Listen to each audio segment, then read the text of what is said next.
Today is Thursday, March 19th, 2026, and today is National Certified Nurses Day, which feels like recognition of the people who keep complex systems functioning when things start to go wrong. Welcome to This Day in History from, wait, that's random. I'm your host, C.L. Burns.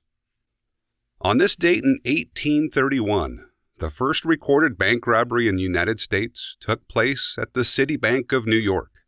At the time, banks relied primarily on physical security, locked doors, limited access, and the assumption that trust alone would discourage theft.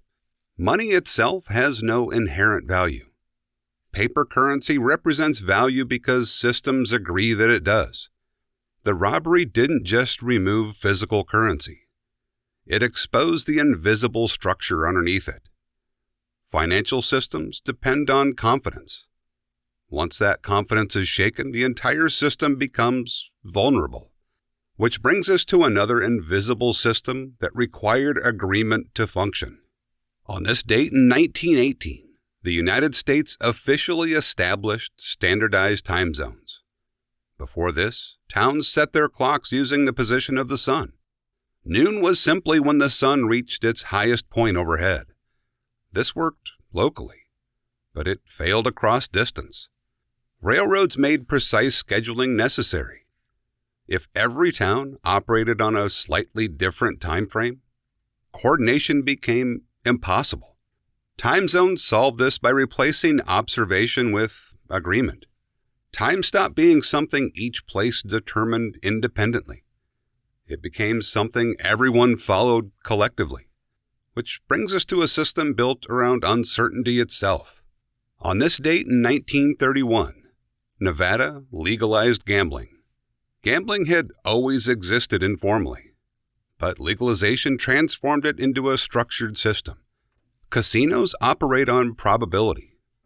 Each game has defined mathematical odds. The outcomes appear random. But over time, the structure ensures predictable results. The house advantage is built into the system. Randomness becomes regulated. Which brings us to someone born on this day who lived in a world where systems were still forming. Wyatt Earp was born on March 19, 1848. He became known as a lawman in the American frontier, a time when centralized legal systems were still developing. Law enforcement wasn't standardized. Authority depended on individuals enforcing order directly.